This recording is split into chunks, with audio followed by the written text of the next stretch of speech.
Hello, my name is Jason, and today I'm going to be talking about Fanuilh by Daniel Hood.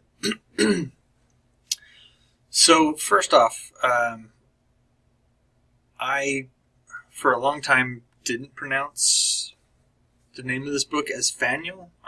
Fanuilh, something like that is what I used to call it.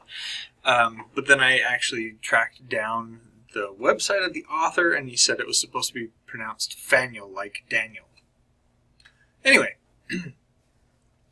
So, Fanuilh by Daniel Hood. I'll call him David. So, the setup is that this young man named Liam Renford, he's not from the area. He moves in, he's a scholar, he's just kind of drifting around. He's made money in other pursuits in his life and has kind of come to this particular place to settle down after some business of his was concluded. He made the acquaintance of a wizard named Tarquin. Now, Tarquin lives in his own enchanted house down by the coast.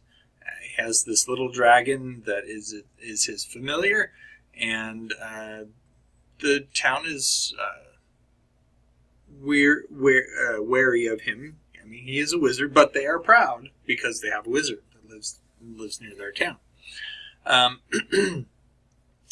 Liam and Tarquin end up becoming friends. Liam, because he's an outsider, Tarquin is also somewhat of an outsider, but he comes to befriend the wizard because he enjoys swimming, and in pursuing his swims, he finds this little secluded cove where the wizard lives, just outside of town, and they become friends. One day there's an incredible storm, and this particular town is in a bay area, but there are some dangerous rocks at one end of the bay. And one day those dangerous rocks disappear. And the next day they're back. And everybody attributes it to the wizard, but the thing is that Liam goes to Tarquin's house the next day and finds that the wizard is dead. And his familiar is in the process of dying.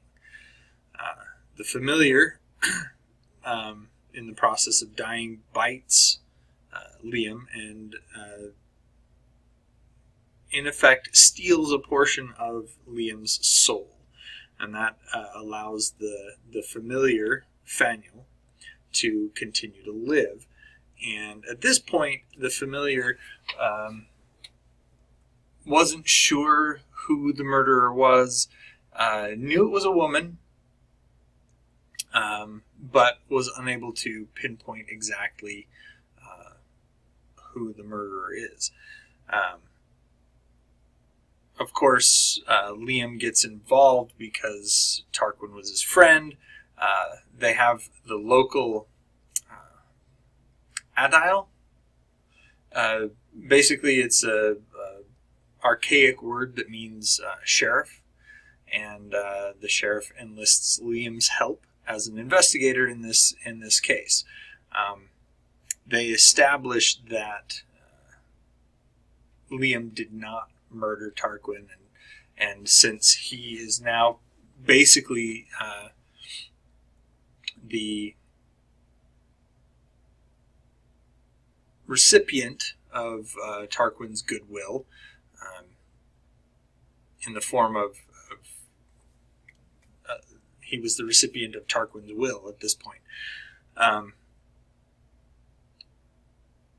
And the dragon, the mini dragon Fanuilh, at this point also, because there's now a telepathic connection between him and Liam, they can communicate with each other.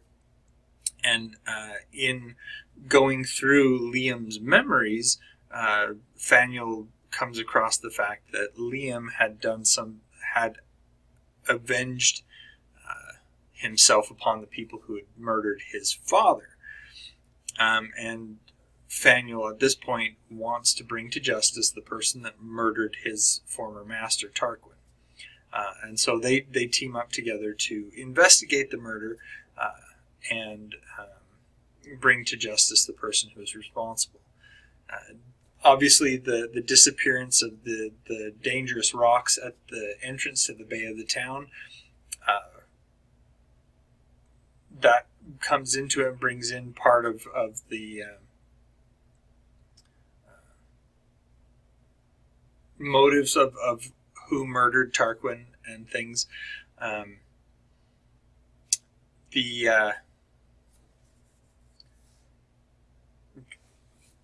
Moving on from there, I liked Liam as a character, and the way that he was fleshed out became more of a three-dimensional character in his interaction with his now familiar Fanuilh the mini dragon.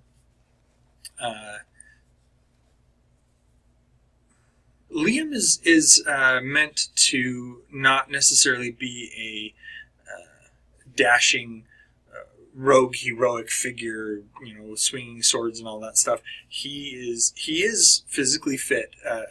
He does do the swimming and all that stuff to maintain physical fitness and stuff.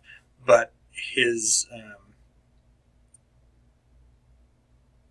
main attraction is that he's a much more cerebral character. He does a lot of thinking. He tries to reason through why Tarquin would be killed, what could be the motives, what could have brought someone to want to do in the wizard, and he searches through.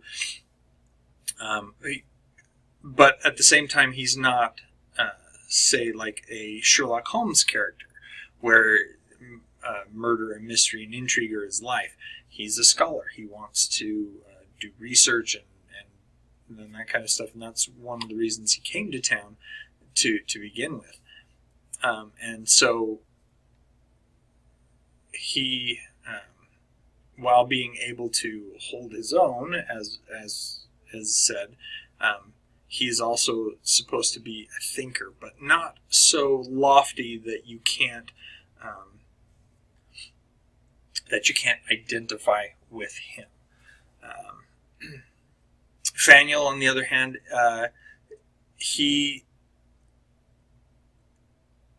you get the sense of him as well, but his you're kind of held off at a distance because Fanuilh doesn't process his emotions the same way that a human would.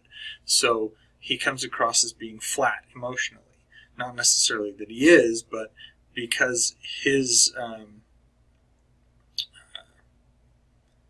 interaction with the character is not a verbal interaction, but a mental interaction.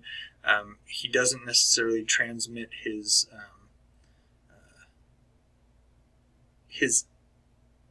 emotions along with the thoughts.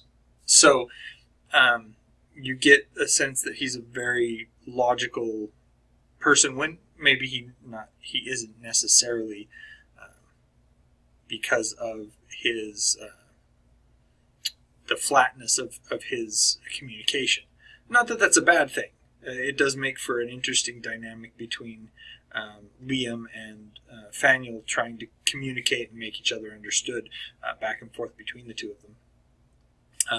The other characters that round out the cast, the sheriff type figure, they all serve to definitely flesh out the story and add further dimensions to the world and then to the characters themselves as they interact. I very much enjoyed this book, and this is the first book in the series. There are 5 total. It would be nice if Daniel Hood had written more, but there you go, 5 total. And a good start. Very good start to the series. The other ones are equally good as well. and hopefully we'll get around to talking about them at a later date. So if you have any questions or comments, leave them down below, and I will get back to you as the comments and stuff come in. As always, like, subscribe, and turn on the notifications so that you will get notified when a new video is ready to watch. So until next time, enjoy what you're reading.